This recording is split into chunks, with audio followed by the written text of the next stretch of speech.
I want you to do something strange with me for a moment. Close your eyes if you can. Picture yourself walking into a chapel. You see the flowers, you hear soft organ music. You see the faces of your family, your friends, people from every chapter of your life. You walk to the front of the room. You look inside the casket, and the person lying there is you. This is your funeral. 3 years from today, and 4 people are about to stand up and describe the kind of person you were. What do you hope they say? Because the answer to that single question is the first step toward a life that actually matters. If you just did that exercise, really did it, even for a second, then you already know something most people spend their entire lives avoiding. You know there's a gap between the person you are right now and the person you would be proud of becoming. Most of us feel that gap. We just spend our energy trying not to think about it. What if the reason most self-help advice never actually works for you isn't because the advice is bad, but because it's aimed at the wrong place entirely? Over the next hour, I'm going to walk you through the first 3 habits in a book that has quietly rewired how hundreds of millions of people think about their lives. Stephen Covey's The 7 Habits of Highly Effective People, the best-selling non-fiction business book in history. And the reason it has stayed on that list for more than 3 decades is not because it contains 7 productivity tips. It's because it contains an architecture. Covey argues that every human life moves through 3 phases. First, dependence. We're carried, fed, taught, protected. Then, if we grow, we move into independence. We can take care of ourselves, make our own decisions, stand on our own 2 feet.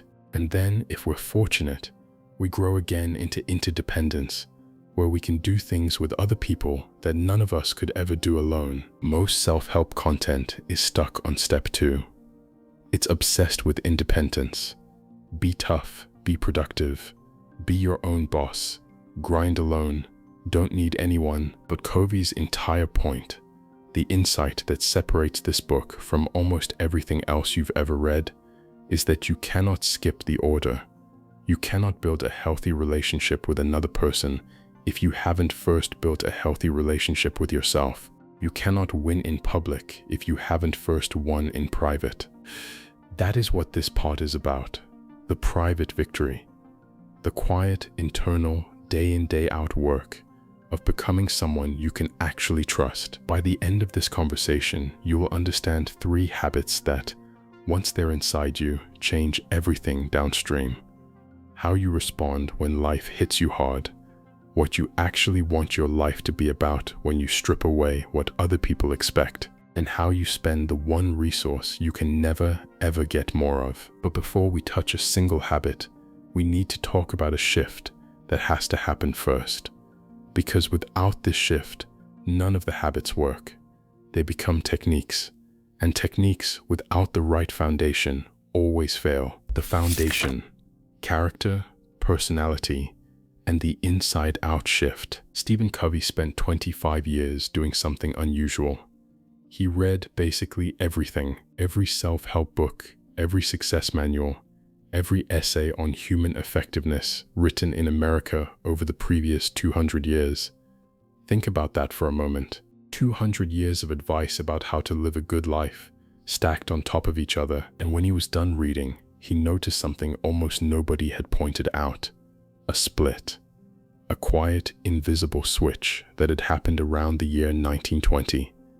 A switch most people had never noticed, even though they'd been living inside its consequences their entire lives. Before 1920, for roughly 140 years, the advice was remarkably consistent. If you wanted a successful, fulfilling life, the answer was to work on your character. You developed integrity. You practiced humility. You became a person of fidelity, courage, patience, temperance, industry. You lived by the golden rule. Benjamin Franklin's autobiography is the classic example. A man sitting down and deliberately trying to cultivate 13 virtues over the course of his life. For 200 years, the formula was simple. Who you are creates what you get. Then, roughly after the First World War, something shifted. The tone of the advice changed.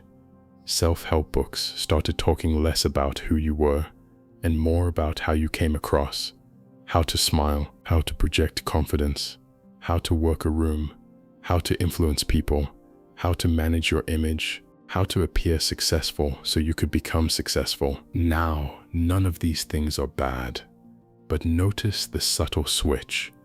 The question moved from who am I becoming to how am I being perceived, from character to personality, from being to appearing, from substance to technique. And here's the part that should bother you.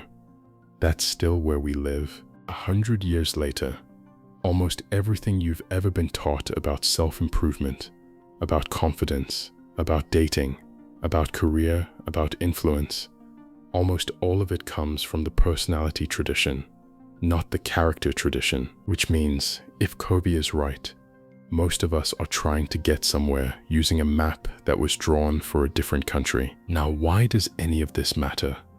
Let me tell you a story Covey tells about himself, because this is the moment he realized the whole thing was broken. Years before he wrote this book, he and his wife Sandra had a son who was struggling. Not in a big way, just in the small, everyday ways that slowly break a parent's heart.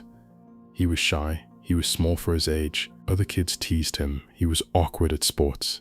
He didn't seem to fit in anywhere. And Stephen and Sandra, being caring, engaged, well-read parents, did what caring, engaged, well-read parents do. They tried everything, every technique in every parenting book. They praised him, they encouraged him, they protected him, they coached him. They even tried the opposite, pretending not to care so he wouldn't feel pressure. Nothing worked. If anything, it was getting worse. Their son was internalizing the message that something was wrong with him, and their frantic attempts to help him were only reinforcing it. Then one day, something clicked. And what clicked was not another technique. It was a much deeper realization. Every single thing they had tried, every praise, every encouragement, every lesson, had been coming from the same place. They were seeing their son as a problem to be solved, not as a person, not as a boy with his own timeline, his own gifts, his own way of unfolding. A problem. And as long as they saw him that way, as long as that was the lens, nothing they could do was going to actually help him. Because children, and here's the haunting part, children feel how we see them. Long before we say a single word, they've already absorbed our paradigm of who they are. So Stephen and Sandra did something radical. They stopped trying to fix their son. They just started enjoying him, treasuring him, treating him like the person he already was, not the improved version they were waiting for. And slowly, over months, he unfolded. He became himself. What changed wasn't the boy. What changed was them. That's what Covey calls the inside-out shift. And it is the single most important idea in this entire book. Change does not start with technique. It doesn't start with discipline. It doesn't even start with new habits. It starts with the deepest, most internal part of you. The way you see, your paradigm, your character, your motives, the lens through which you look at the world and at yourself. Because here's the truth nobody wants to hear. If the lens is cracked, it doesn't matter how polished your techniques are. Every action you take through a cracked lens comes out distorted. This is why the 7 habits are in the order they're in. This is why we have to walk through the private victory before we ever touch the public one.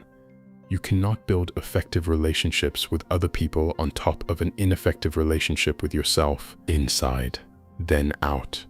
Always in that order. The law of the harvest. The goose and the golden eggs. There's an old fable that Covey uses as the central metaphor of this entire book. You probably heard it once as a child. I want you to hear it again now as an adult. Imagine a poor farmer who, one morning, walks out to his barn and discovers that one of his geese has laid a golden egg, a real solid gold egg, sitting there in the straw. He can hardly believe his eyes. He takes it into town, sells it, and comes home wealthier than he's ever been in his life. The next morning, he runs out to the barn, and sure enough, another golden egg. The next morning, another. The morning after that, another. Every single day, like clockwork, one gleaming golden egg sitting in the nest. Within weeks, he's rich. Within months, he's wealthy beyond his wildest dreams. But then something starts to happen inside him. He becomes impatient. One egg a day isn't enough anymore. He starts wondering, if the goose is producing gold, surely there must be a whole stockpile of it inside her. Why wait? Why spread it out one day at a time? Why not have all of it right now? So one morning he walks into the barn with a knife and he cuts the goose open and finds nothing. That's it. That's the parable. Maybe you heard it as a kid. Maybe it didn't mean much to you then. But here's what Covey saw in it. The farmer wasn't evil. He wasn't lazy. He wasn't even unusually greedy. He did something that almost every human being does, in one form or another, every single day of their life. He confused the golden eggs, the output, the results, the things he wanted, with the goose, the asset, the capability, the thing that actually produced them. And when you stop seeing the difference between those two, you always end up killing the goose. Covey has a name for this principle. He calls it the P/PC balance. P stands for production, the golden eggs, the outcomes you want. PC stands for production capability, the goose, the asset, or the relationship, or the health, or the skill that actually produces those outcomes. And here's the uncomfortable truth. Almost every failure, almost every burnout, almost every broken relationship, almost every collapsed career, when you look closely, is a version of the same mistake. Somebody wanted more eggs, so they ignored the goose. Think about it in your own life. The person who works 18-hour days for 6 years straight finally gets the promotion and then collapses from a heart attack at 47. He was optimizing for eggs. He forgot about the goose, his body. The parent who yells at their kid every time the kid makes a mistake because they want the kid to perform better. They get compliance for a while. The eggs look good, but they're destroying the goose, the relationship, the trust, the willingness of that child to come to that parent years from now with their real problems. The entrepreneur who squeezes every last drop of work out of their employees, hits every quarterly target, and then can't understand why their best people keep quietly quitting. Eggs today, no goose tomorrow. The student who pulls all-nighters for a week to ace one exam and then has to take 3 weeks to recover because they're mentally shredded.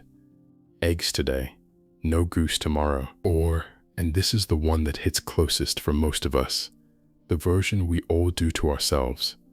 The version where we treat our own energy, our own attention, our own creativity, our own sleep, our own relationships, as if they're unlimited, as if we can just keep drawing from the well forever without it going dry. You cannot. There is no well that fills itself. Real, durable effectiveness doesn't live in maximum production.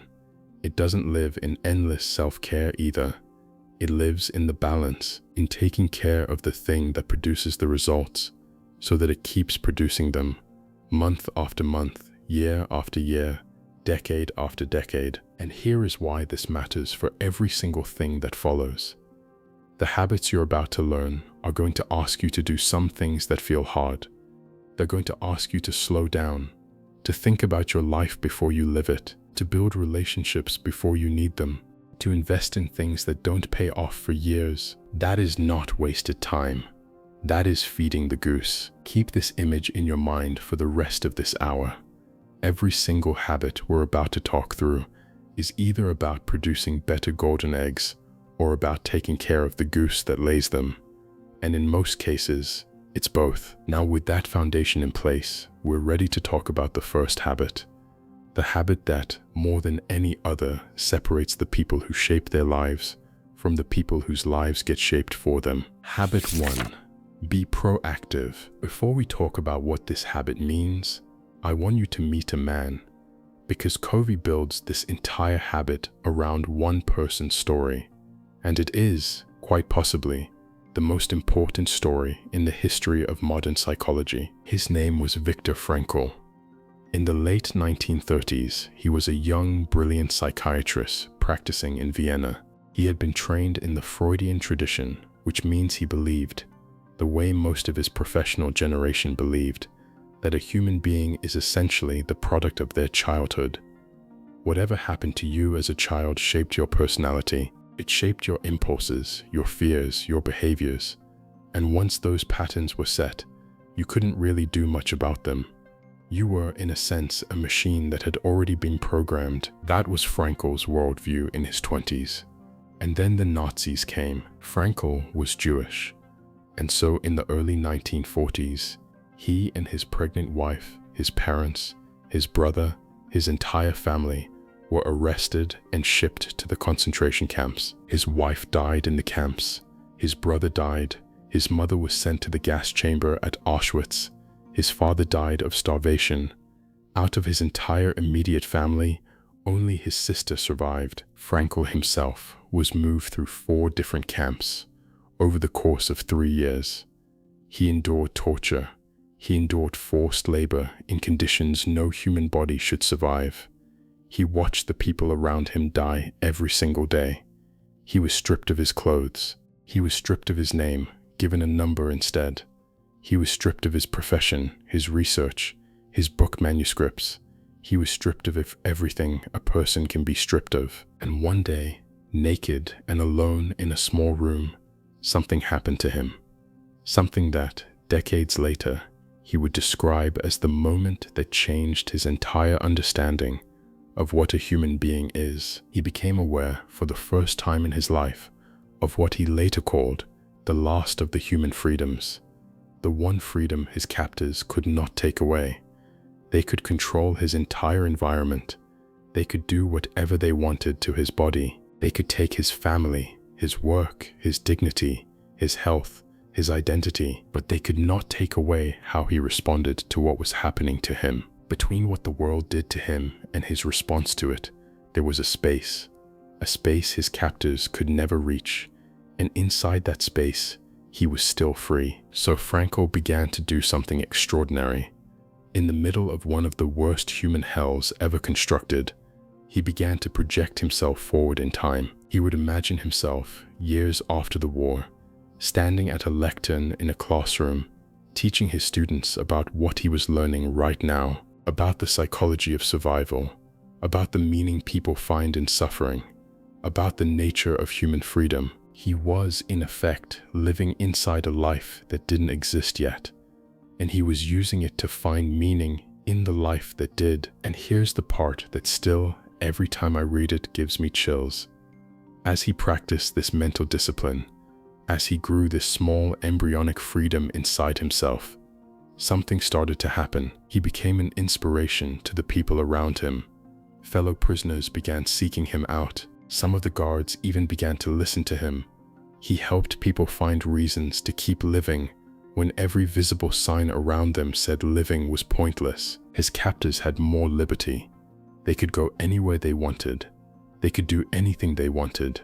But Frankl had more freedom, because inside the space between what happened to him and how he chose to respond, he had discovered something they did not even know existed. Between stimulus and response, man has the freedom to choose. That sentence, that one sentence, is the foundation of the first habit.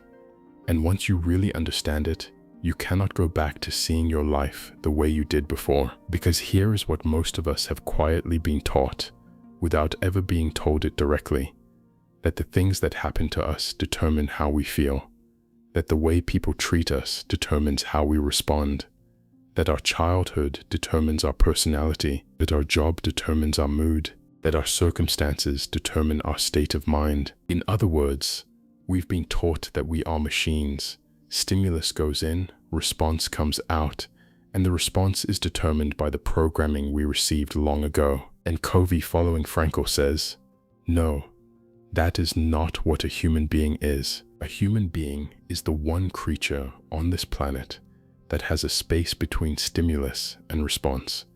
And in that space, we choose. This is what it means to be proactive. And I want to be really precise about this word, because most people think they know what it means, and they don't. Proactive, in Covey's sense, does not just mean taking initiative. It's deeper than that. It means you recognize that you are responsible for your own life, that your behaviors are a function of your decisions, not your conditions, that no matter what the world throws at you, there is always a space in which you get to decide who you're going to be in the face of it. The opposite of proactive is reactive. And reactive people, and let me be honest, we're all reactive some of the time. Reactive people live their lives as if they have no space between stimulus and response. Something happens, they respond automatically. The weather is bad, their mood is bad, someone cuts them off in traffic, they're furious for an hour, their boss says something harsh, their whole day is ruined, the economy drops, their confidence drops with it. Reactive people are thermometers. They take on the temperature of whatever's around them. Proactive people are thermostats. They set the temperature regardless of what's around them. That is a fundamental difference in how a human being lives. Here's one of my favorite things Covey does. He says you can actually hear the difference between a proactive person and a reactive person in the words they use. Listen to yourself for a day. Listen to the people around you. Language is a window straight into the paradigm underneath. A reactive person says, "There's nothing I can do. That's just the way I am. He makes me so mad. They won't allow that. I have to do it. I can't. If only. I must." Every single one of those phrases carries the same hidden assumption that the person speaking is not really the author of their own life. Something outside them is. Their circumstances, their boss, their genes, their spouse, their past. A proactive person speaks differently, not in a fake self-help guru way, just differently. They say, let's look at our alternatives. I can choose a different approach. I control my own feelings. I will choose an appropriate response. I choose. I prefer. I will. Now, I want to pause here because this can sound, at first, like a bit of semantic trickery. Like I'm just telling you to change your vocabulary and magically your life will improve. That is not what Covey is saying. The words are not the point.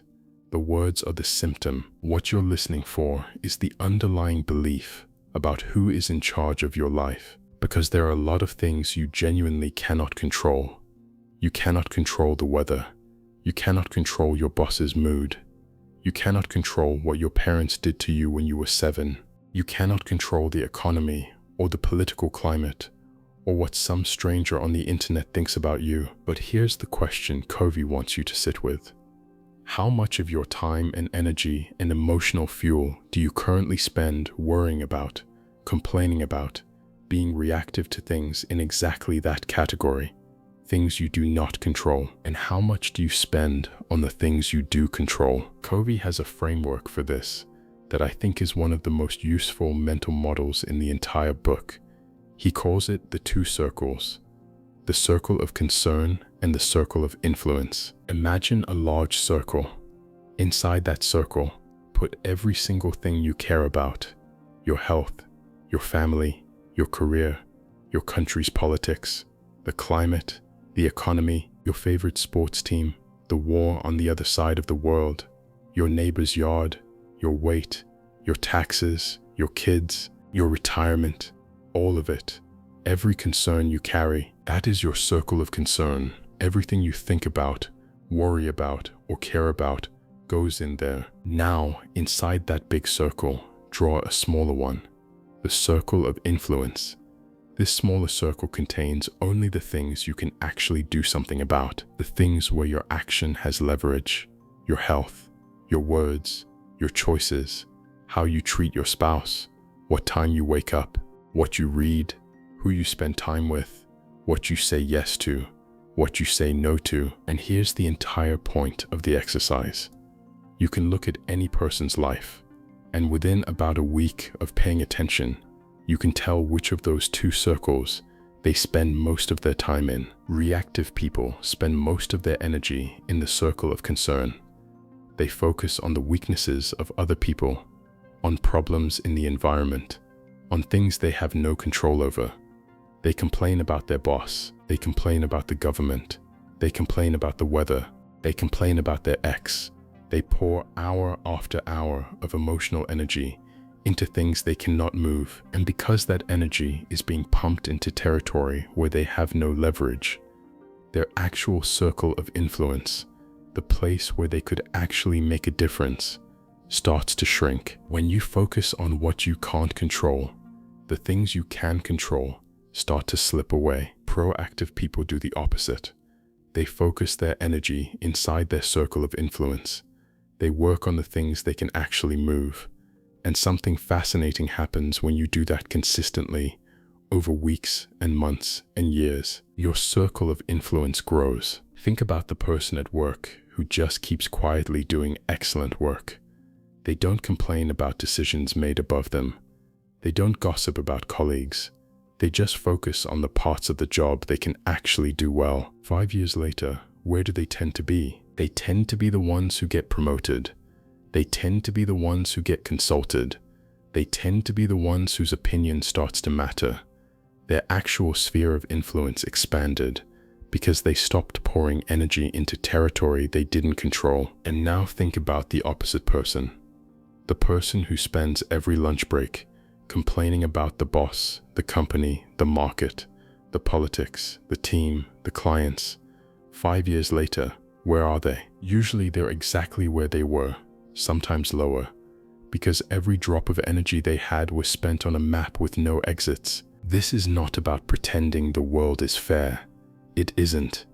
This is not about pretending bad things don't happen to good people. They do. This is about a simple, uncomfortable question. Where are you pouring your energy? Into the things you control or into the things you don't? Let me give you a small, honest example that Covey tells about himself, actually about one of his own sons.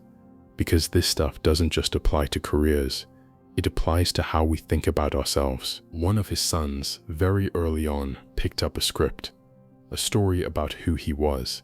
He decided somewhere around age 7 that he was dumb, slow, not as smart as the other kids.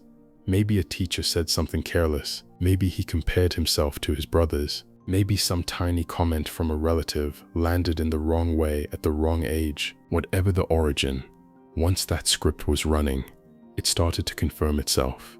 He didn't try as hard in school, because why would you? He avoided challenges, because what if he failed and it proved the script right? He stopped raising his hand. He stopped volunteering. He accepted his assigned role as the kid who wasn't one of the smart ones. And every year that went by, the script got a little more cemented, and his parents, watching it happen, had a choice. They could accept the script. They could work around it. They could say, okay, this is who he is.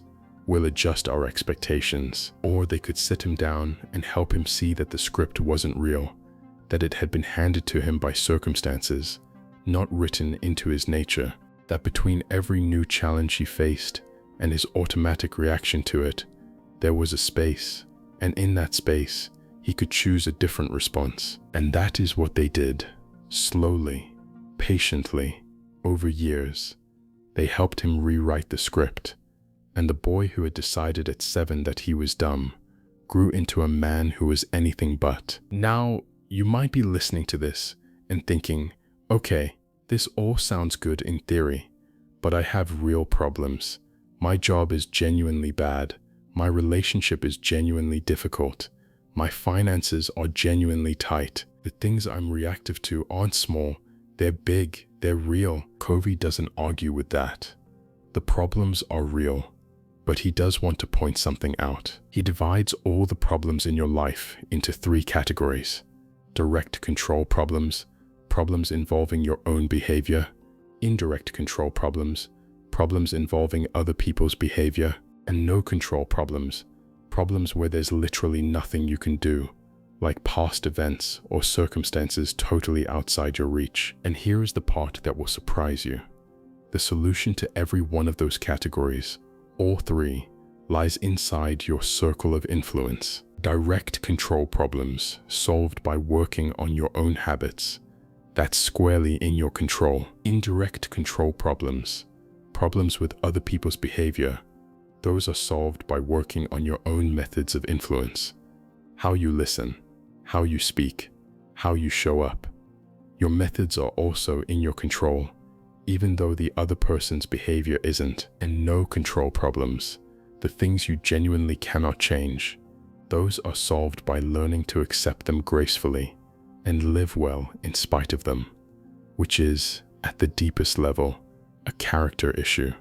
And character is always inside your circle of influence. Every problem, without exception, has a piece of its solution sitting inside the circle you control. Before we leave this habit, Covey suggests a test, a 30-day test, and I want to give it to you because it's one of those rare pieces of self-help advice that costs nothing, takes almost no time, and will absolutely change how you see yourself. For the next 30 days, just 30 days, try this.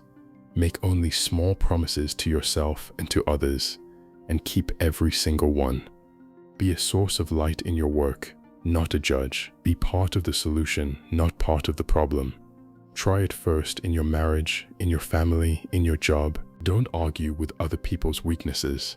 Don't argue with your own. When you make a mistake, admit it, correct it, learn from it, immediately. Don't get into a blaming mode. Work on the things you can control. Let go. Genuinely, quietly, unfussily let go of the things you can't. 30 days. That's it. And at the end of those 30 days, look at yourself. Look at the space between stimulus and response in your own mind. Notice whether it has gotten wider. Notice whether the things that used to send you spinning don't send you spinning anymore. Notice whether the things you used to blame on other people start to feel like your own opportunities. That is what it means to be proactive. Not to pretend the world is within your control, but to live as if the part of the world that matters most, the part inside you, is finally yours. Before you can do anything else in this book, you have to accept that you are the author. And once you do, once you really do, an interesting question starts to rise up.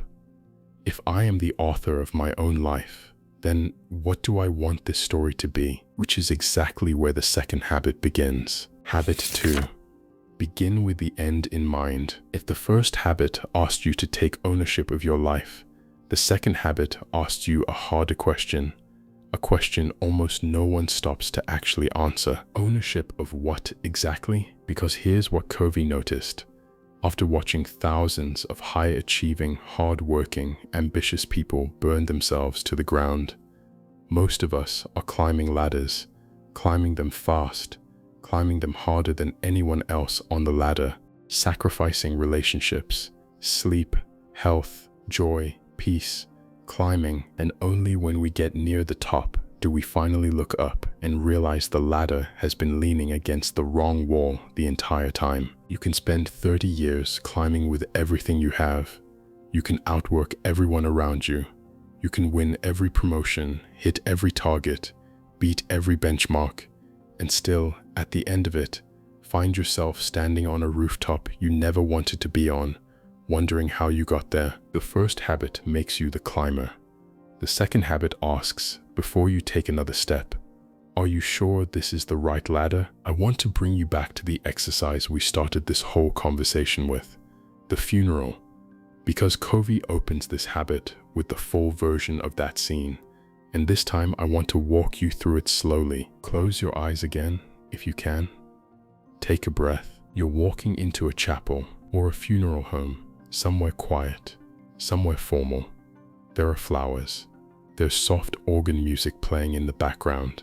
There are people, rows of them, people you know, people you haven't seen in years, family, friends, colleagues, people from every chapter of your life, all gathered in one place. You walk down the aisle, you look at their faces. Some of them are crying, some of them are remembering you with soft, warm smiles. You feel the shared grief of loss and the shared gratitude of having known the person they came to say goodbye to. You reach the front of the room, you look into the casket, and you realize it's you. This is your funeral 3 years from today. All of these people have come here to honor you, to say goodbye, to speak about who you were. You take a seat, someone hands you the program, and printed on it are the names of 4 people who are going to speak today. The first is a member of your family, a child or a sibling or a spouse or a parent, someone who knew you at home in the ordinary hours when no one else was watching. The second is one of your closest friends, someone who knew the real you, the jokes, the struggles, the things you only share with a handful of people in your whole life. The third is a colleague, someone from your career, someone who worked alongside you and saw the kind of professional you were. And the fourth is someone from your community, a neighbor, a teacher, someone from a cause or a group or a place where you gave something of yourself. 4 people, 4 speeches about your life. What do you want each of them to say? What kind of partner would you want your spouse to describe? What kind of parent would you want your child to remember? What kind of friend do you hope you were? What kind of worker? What kind of neighbor? Think deeply for a moment. Really think. Not in corporate buzzwords, not in slogans, in specifics. What actual qualities, what actual moments, what actual ways of being? Covey says, if you do this exercise honestly, you've just touched something that most people spend their entire lives avoiding. You've touched your values, your real ones, not the ones you say at dinner parties, the ones you'd want engraved on your life if you only had one shot at getting it right. And here's the uncomfortable part. Most of us are spending most of our time, most of our days, most of our decades on things that have almost nothing to do with those 4 speeches. We are climbing one ladder while, deep down, we know we want to be climbing a different one. That's the power of beginning with the end in mind. You start at the finish line. You work backward. You ask yourself, if the last scene of my life looks like this, then what has to be in the first scene, and the second, and the one I'm standing in right now? Covey makes a claim that, when I first read it, I pushed back against. But the more I sat with it, the more I realized he was right. He says, all things are created twice. First, there is a mental creation, and then there is a physical creation. Every single thing in the human world, without exception. A house is designed before it's built. Someone sits at a table with drawings, imagining the rooms, the windows, the slope of the roof, long before a single nail is driven. If you skip that first creation, if you just start hammering boards together, you get a disaster. You get rooms that don't flow, doors that open into walls, hallways that lead nowhere. A business is planned before it opens. A speech is drafted before it's delivered. A trip is mapped before it begins. A meal is thought through before the stove is turned on. Every made thing in your life went through a mental creation before its physical creation, except, for most of us, our own life. Most of us are living our own lives as the physical creation of someone else's mental blueprint. Our parents drafted part of it. Our culture drafted part of it. Advertisements drafted part of it. Our early trauma drafted part of it. Our peer group drafted part of it. And somewhere along the way, we stopped noticing that we weren't the author. We were just the builder, dutifully following a set of plans we never actually chose. Habit 2 is the decision to sit back down at the drafting table. This is where the first habit and the second habit start to feel like one habit. Habit 1 says, you are not the victim of your script. Habit 2 says, therefore, you can write a new one. And now I want to tell you about a man who did exactly this. Not with his diet, or his career, or his morning routine, with an entire nation's relationship with its enemies. Anwar Sadat. Sadat was, for most of his political life, one of the most vocal, most aggressive, most unambiguous enemies of Israel in the Arab world. He was raised and scripted from childhood to hate that country, and as a political leader, He carried that script with him onto the national stage. He would stand in front of television cameras and declare with total conviction, "I will never shake the hand of an Israeli as long as they occupy 1 inch of Arab soil. Never, never, never." And the crowds would chant back, "Never, never, never." He had perfectly synchronized his country's rage with his own. The script was working. Politically, emotionally, culturally, it was working. But here's what Sadat knew, privately, that almost no one around him knew. The script was wrong, not morally. He wasn't wrestling with the morality of it. It was strategically wrong. It ignored the reality of the situation. It guaranteed endless war, endless suffering, endless stagnation for everyone involved. So how does a man change a script that has been running inside him for 50 years and inside his country for generations? It turns out Sadat had been practicing for this moment long before he became president. As a young man, before any of this, he had been arrested for conspiring against King Farouk. He was thrown into a solitary cell, Cell 54, in Cairo Central Prison, and he spent a significant portion of his young adulthood alone in that cell. And in that cell, with nothing else to do, he developed a practice, a very specific, very deliberate practice. He would sit quietly and he would withdraw from his own mind. He would look at his own thoughts from the outside. He would examine the scripts running inside him, the beliefs, the patterns, the automatic responses, and ask whether they were actually his or whether they had been handed to him. And where he found scripts that didn't serve him, he would slowly, patiently, deliberately rewrite them. Years later, Sadat said something remarkable about that cell.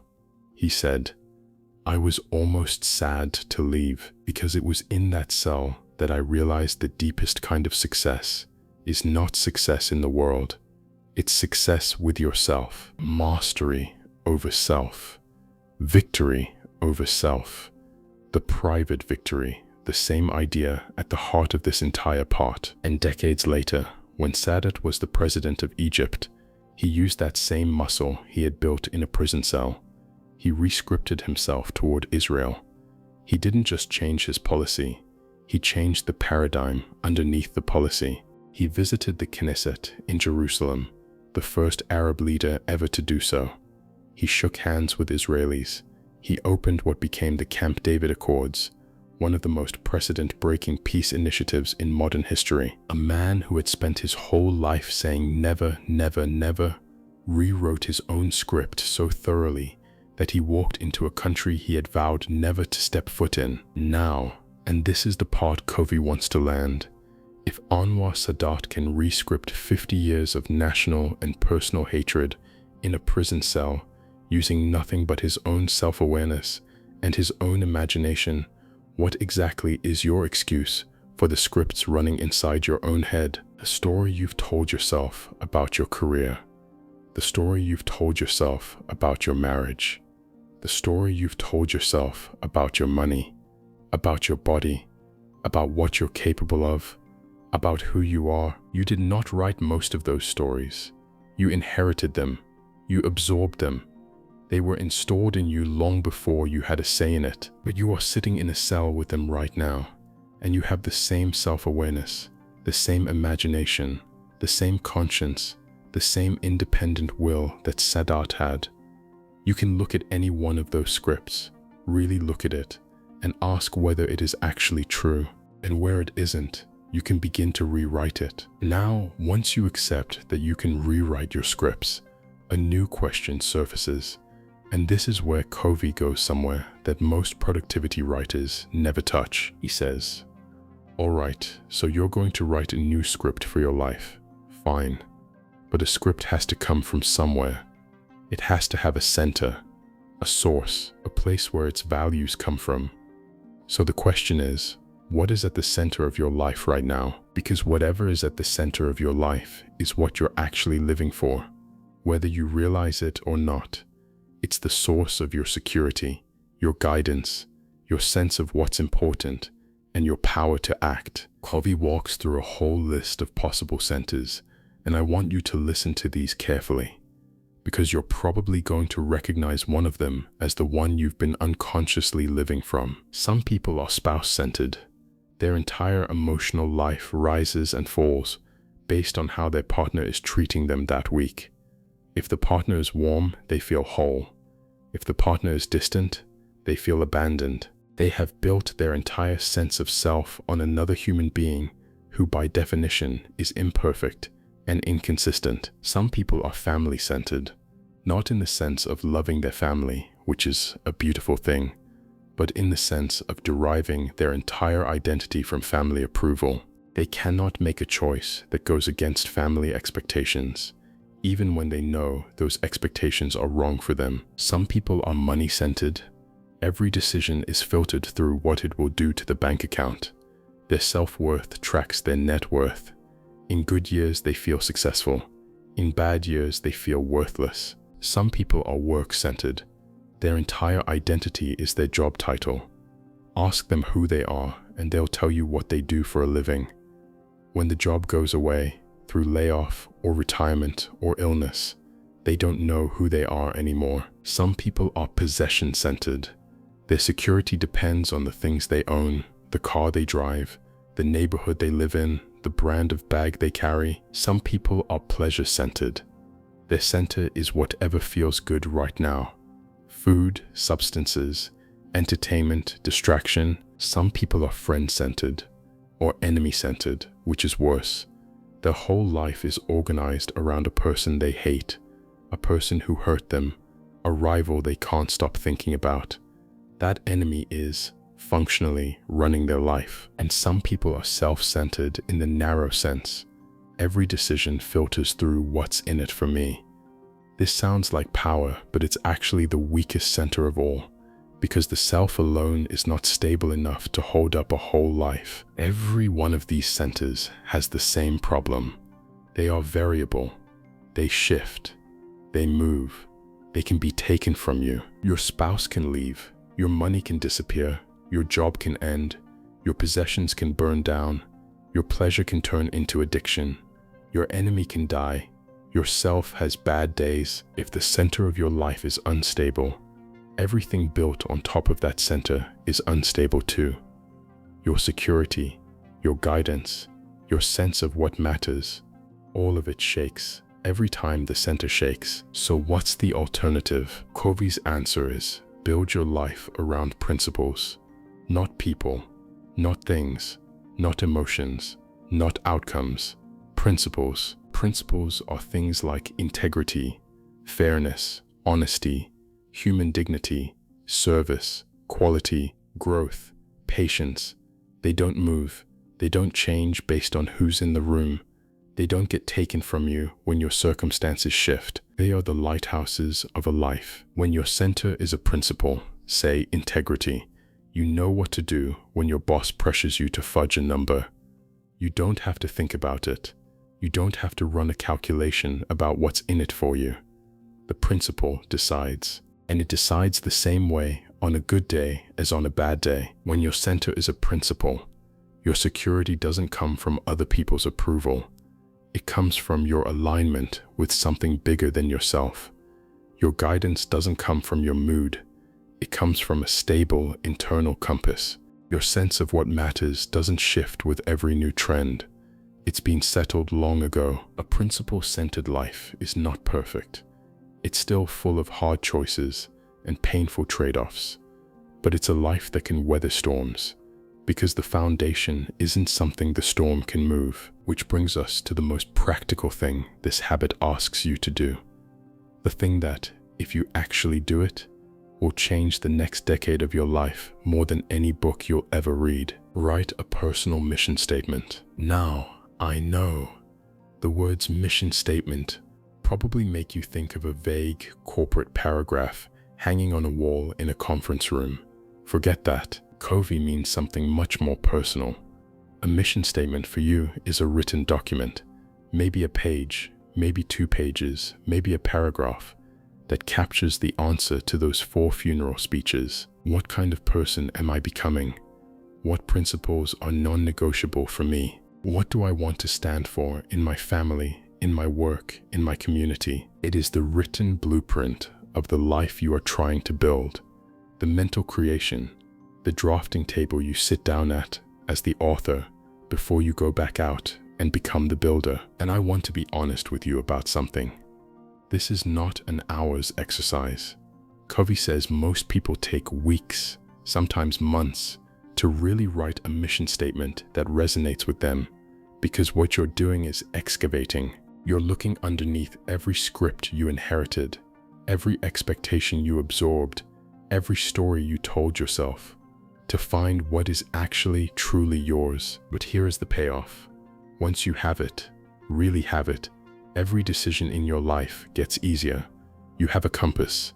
When a big opportunity comes up, you hold it against your mission statement, and you can tell whether it's pulling you toward the person you want to be or away from them. When a relationship gets hard, you can tell whether the path forward is one that honors your principles or one that betrays them. When you're tired and confused and don't know what to do next, you have somewhere to look that is not your mood. This is what it means to begin with the end in mind. You decide who you want to be before you decide what you want to do. You write the final scene before you live the first one. You sit down as the author of your life before you pick up the hammer of being its builder. Because the first creation is mental, the second creation is physical. And if you skip the first one, if you go straight to building without drafting, you'll spend the rest of your life fixing a house that was never designed for anyone to live in.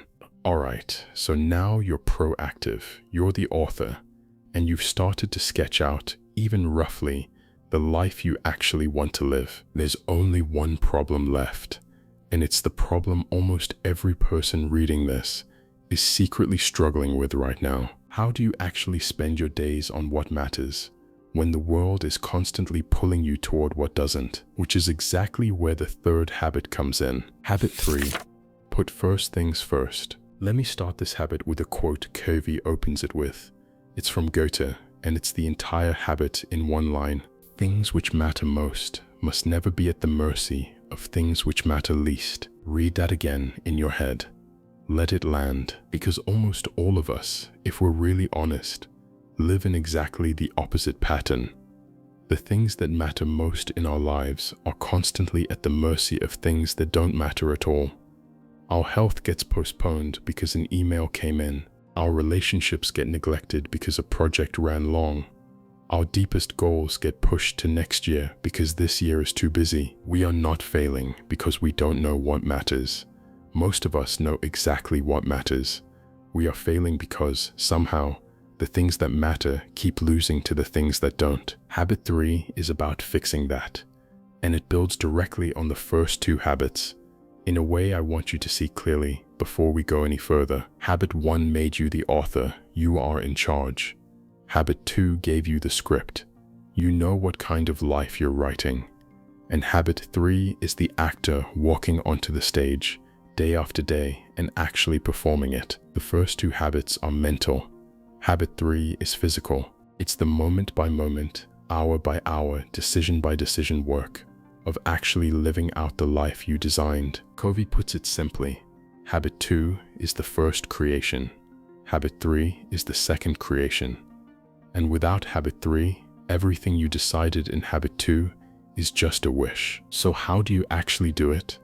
How do you keep first things first when the world is pulling you in 15 different directions every hour? Covey says, after spending decades studying time management, he concluded something that surprised him. The problem most people have is not a time problem. It's a priority problem. You don't manage time. Time is fixed. You manage yourself inside of time. And the question is not how much time you have. The question is what you choose to spend it on. He gives us a framework for this. One of the most useful mental tools in the entire book. He calls it the time management matrix.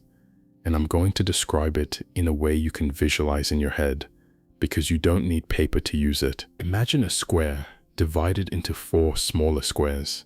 A 2x2 grid. Along the top of the grid, write 2 words. Urgent and not urgent. Urgent means it's pressing on you right now. It demands immediate action.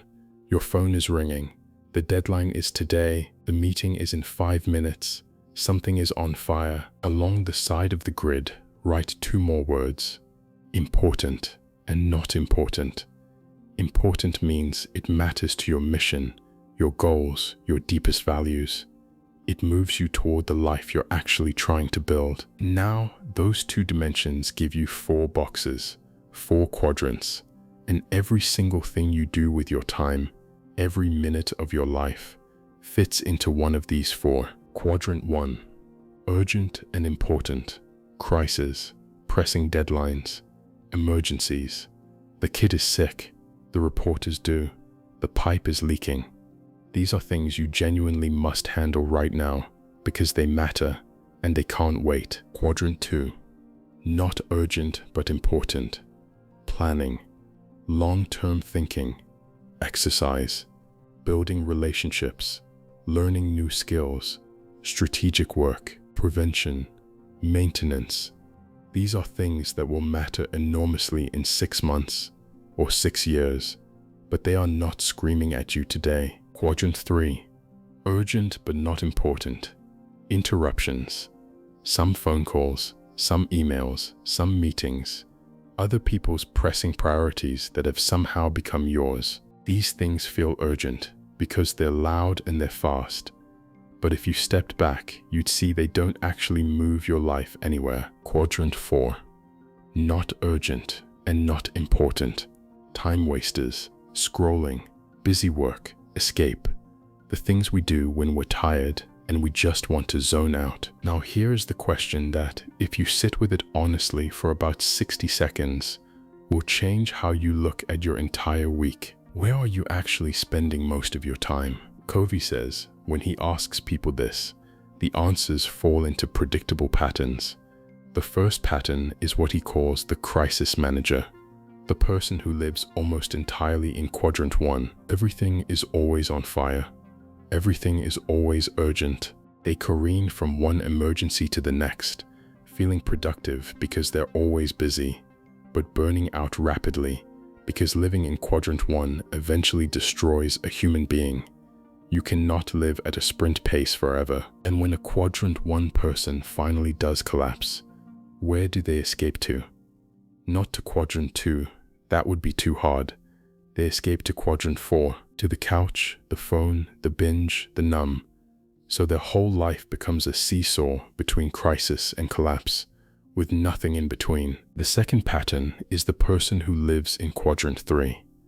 They spend their days responding to other people's urgencies. Their calendar is booked with meetings they didn't schedule, calls they didn't ask for, requests they couldn't say no to. They feel busy. They feel needed. They even feel important because the world is constantly demanding their attention.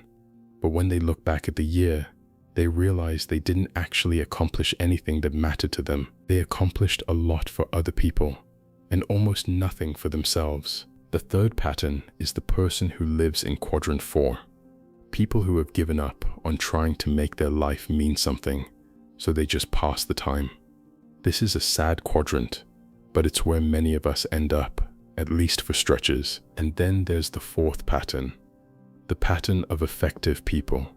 The pattern Covey wants you to move into. They live in quadrant 2, not urgent, but important. The gym, the long walk, the hard conversation with the person you love, the learning, the planning, the building, the deep work, the relationships, the quiet hour of thinking about your life before you start another week of living it. And here's what's fascinating about quadrant 2. The more time you spend in it, the smaller quadrant 1 gets. Because most crises don't happen to you out of nowhere. They happen because you neglected prevention. You didn't maintain the car, so now it's broken down on the highway. You didn't invest in the relationship, so now there's a crisis.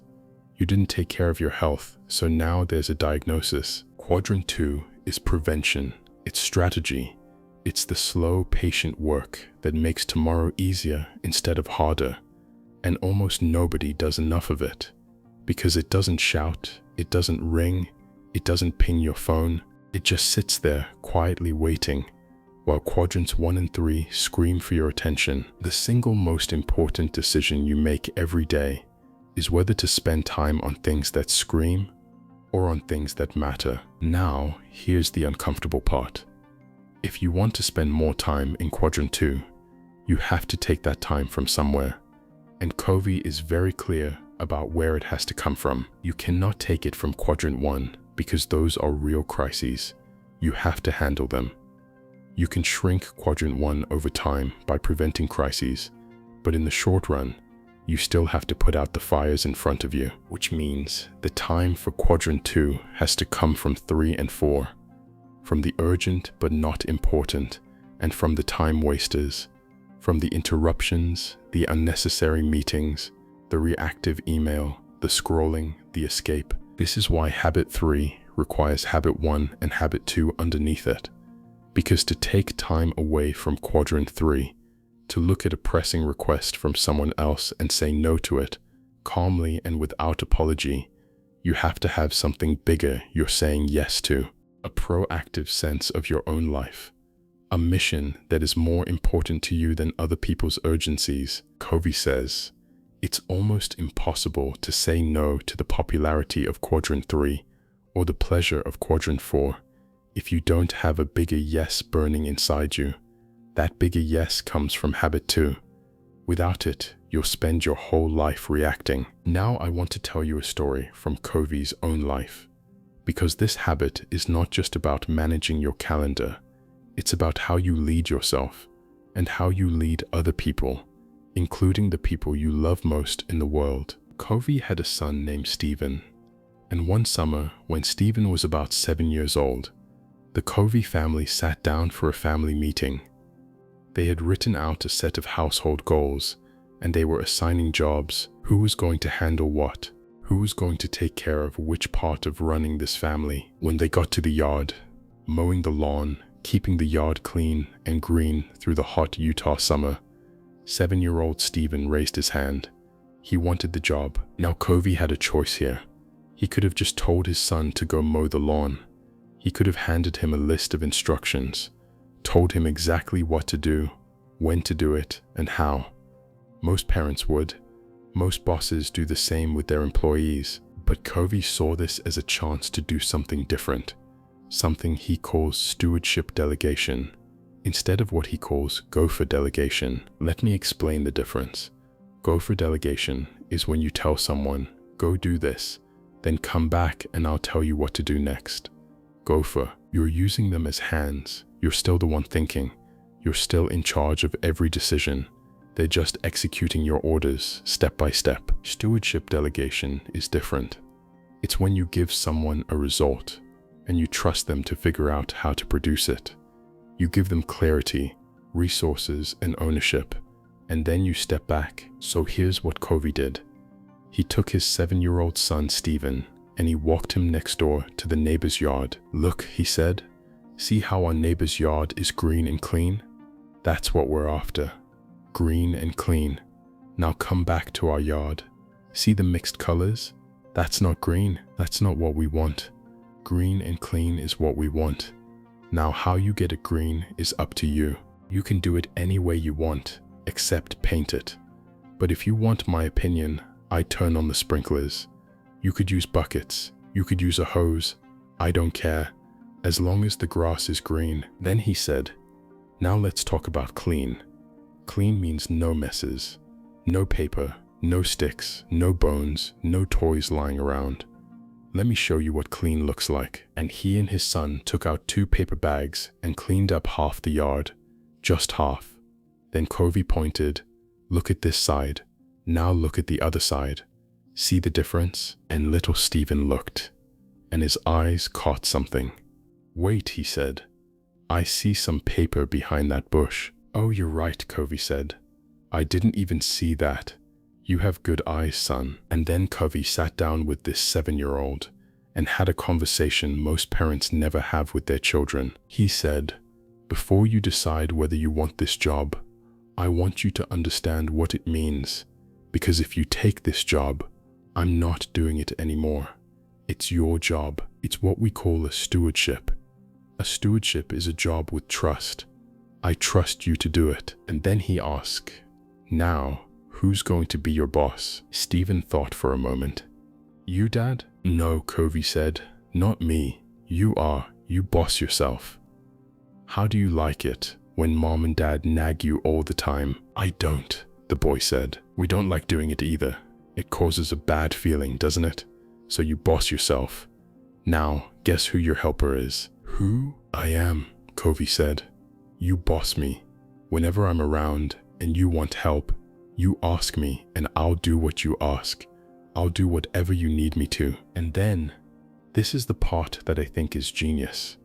Covey said, now guess who judges you? Who? You do. You judge yourself. Twice a week, you and I will walk around the yard and you'll tell me how it's going. You judge, not me. Stephen looked at him. How will I judge? Green and clean, Covey said. Covey trained him with those 2 words for 2 weeks. Green and clean.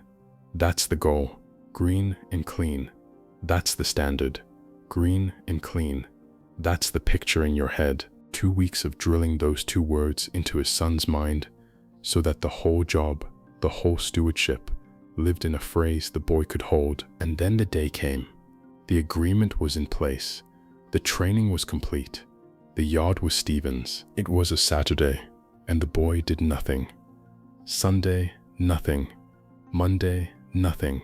By Tuesday, Covey was pulling out of the driveway on his way to work, and he looked at the yard, still yellow, still cluttered with trash from the weekend barbecue, the hot July sun climbing up, and he was starting to get furious. All day at work, he was thinking about it, stewing. This was not acceptable. 2 weeks of training, all those conversations, big agreements, and his son was not doing a single thing. When Covey pulled back into the driveway that evening, the yard was exactly as he had left it, and there was his son, across the street at the park, playing. Covey felt the anger rise in his chest. He was ready to go back to Gopher delegation. Stephen, get over here right now and pick up this garbage, or else. That was what most dads would do. That was what he wanted to do. But in that moment, he remembered something. He remembered the goose and the golden eggs. If he yelled, if he took the job back, if he commanded compliance, he would get golden eggs. The yard would get cleaned up tonight. But what would happen to the goose? What would happen to the trust? What would happen to his son's internal commitment? So Covey did something very hard. He faked a smile, walked to the edge of the yard, and called out, "Hi, son.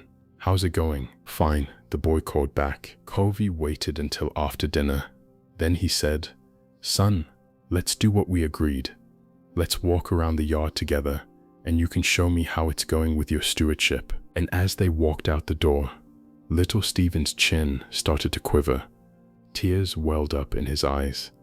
By the time they got to the middle of the yard, he was crying. "It's so hard, Dad." And Covey, standing in that yard next to his 7-year-old son, thought, "What's so hard?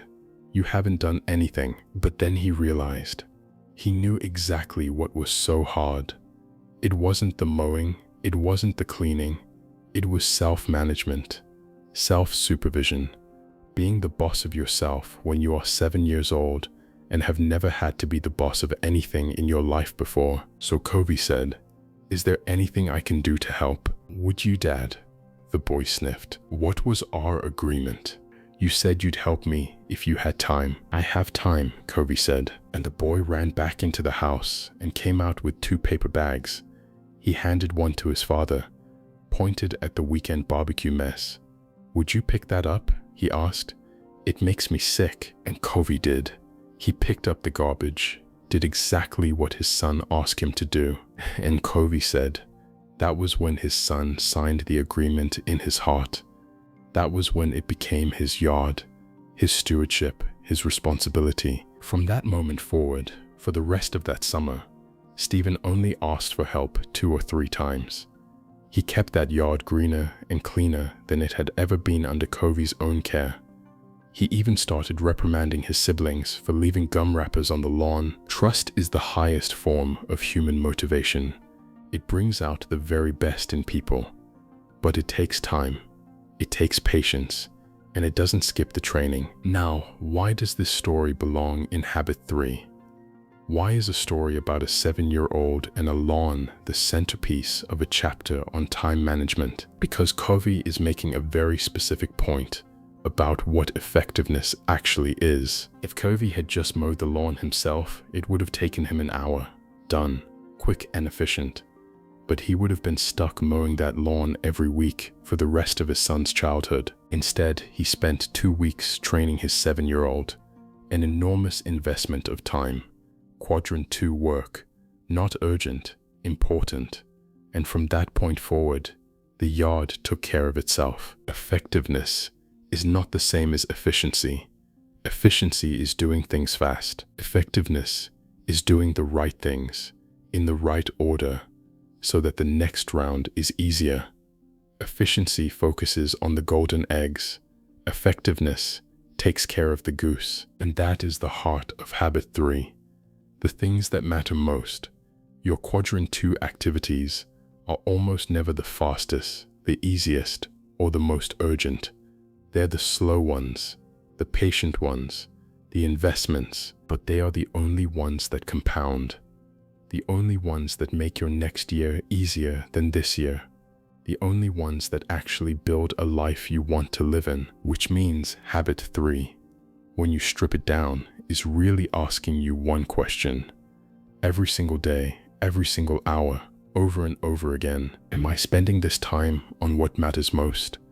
Or am I spending it on whatever happens to be loudest? And the beautiful thing is, the more you answer that question correctly, the more your life starts to belong to you, which is, in the end, what the first 3 habits together are really about. Key takeaways. The 3 habits as one system. Before we close, I want to do something important. I want to pull these 3 habits together because the power of them is not in any one of them alone. The power is in how they connect. Covey says, famously, that private victories precede public victories. That before you can do anything meaningful with other people, you first have to do something meaningful with yourself. And that's what these first 3 habits are.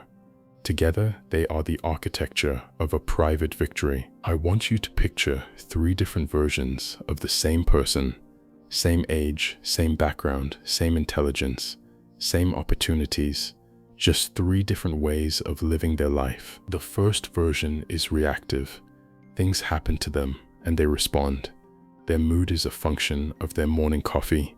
Their confidence is a function of whether their boss smiled at them. Their sense of self-worth rises and falls with their bank account, with their relationship status, with the opinions of strangers on the internet. They are a weather vane spinning in whatever wind happens to be blowing. They're not bad, they're not lazy, they're just tossed around. And 10 years from now, they will be exactly where life put them. The second version has worked on the first habit. They're proactive. They've understood the space between stimulus and response. They don't let their boss's mood dictate theirs anymore. They work on what they can control and let go of what they can't. They're disciplined, capable, independent. They climb hard. They achieve things. But 10 years later, they get to the top of the mountain they've been climbing and realize it was the wrong mountain. They optimized for a life they never actually sat down and chose. They were proactive about everything except the one question that mattered. What were they being proactive about? They won the wrong game with enormous effort. The third version has worked on all 3 habits. They're proactive, yes, but they've also done the harder work. They've sat down with themselves. They've thought about their funeral. They've written, rewritten, and revised the script of who they want to become. They know their center. They know their principles. They know the 4 speeches they want to hear at the end of their life. And then, every single day, they spend the one resource they can't get back, their time, on the things that actually move them toward that life. They say no to the loud things so they can say yes to the quiet ones. They invest in quadrant 2, even when quadrant 1 and 3 are screaming. 10 years later, the third version is not just accomplished. They are aligned. Their outer life matches their inner life. What they spend their days on matches what they say they value. They are, in Covey's language, effective because every golden egg they produce also takes care of the goose that produces them. This is what a private victory looks like. It's not a single breakthrough.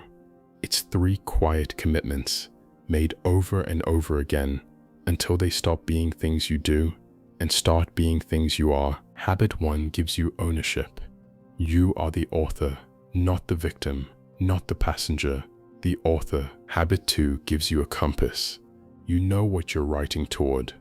You've decided what kind of life is worth the one shot you have at living it. Habit 3 gives you a hand on the steering wheel. Every day, every hour, you are pointing your time and energy at the things that actually matter, instead of the things that just happen to be loud. Author, compass, steering wheel. Take any one of those 3 away, and the whole thing collapses. An author without a compass writes aimless stories. A compass without an author is just a piece of equipment no one is using. Steering without either direction or ownership is just driving fast in whatever direction the road happens to curve. And here's the thing I want to leave you with before we talk about what comes next. The first 3 habits do not give you anything you don't already have. That's the quiet miracle of them. You already have self-awareness. You already have imagination. You already have a conscience. You already have an independent will.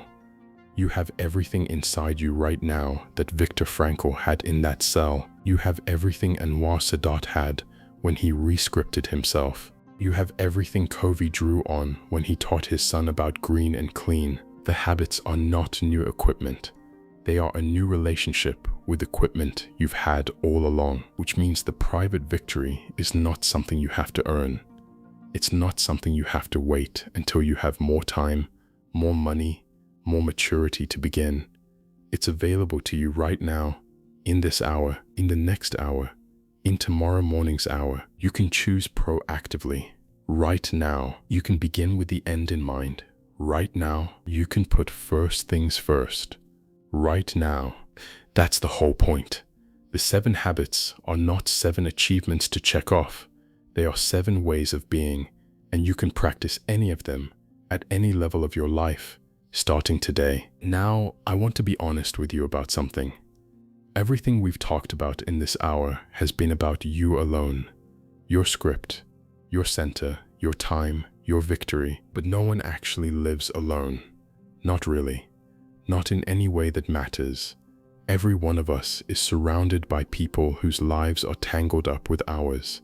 Family, friends, colleagues, neighbors, strangers who become part of our day, whether we like it or not. And the private victory, as powerful as it is not the end of the journey.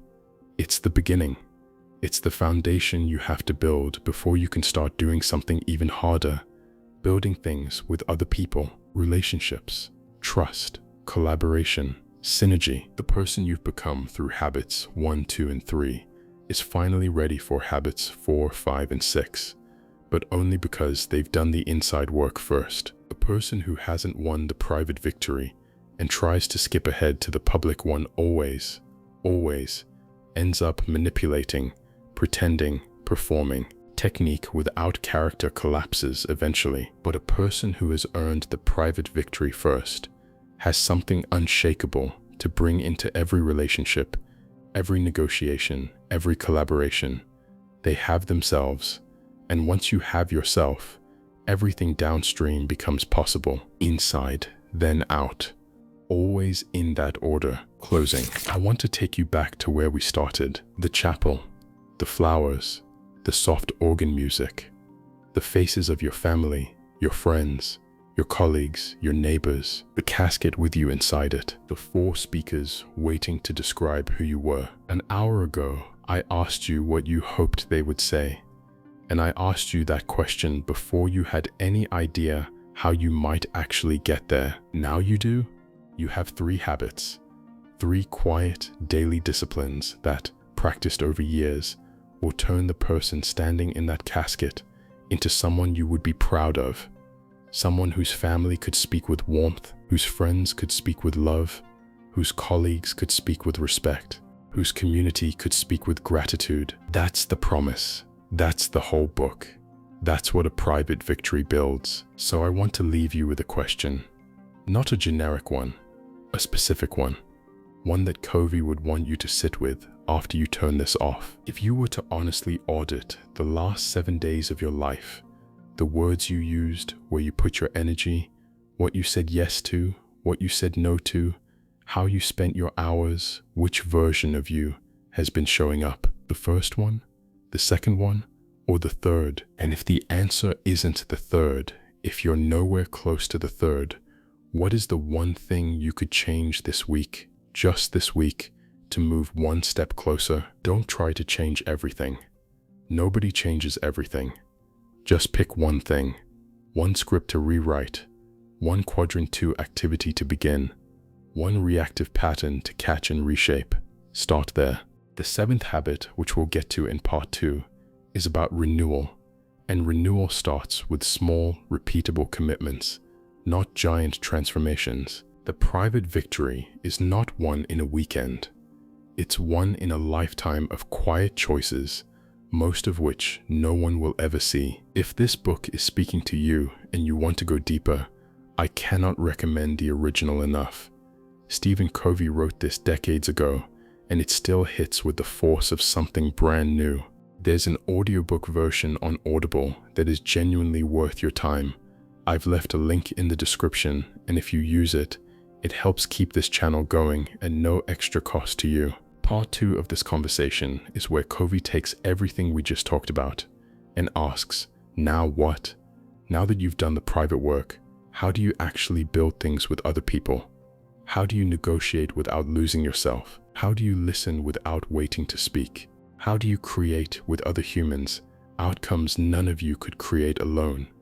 Habits 4, 5, 6, and 7 live there, and they are where the real miracle of this book starts to show itself. If this part helped you, the kindest thing you could do is subscribe and stick around for the second one.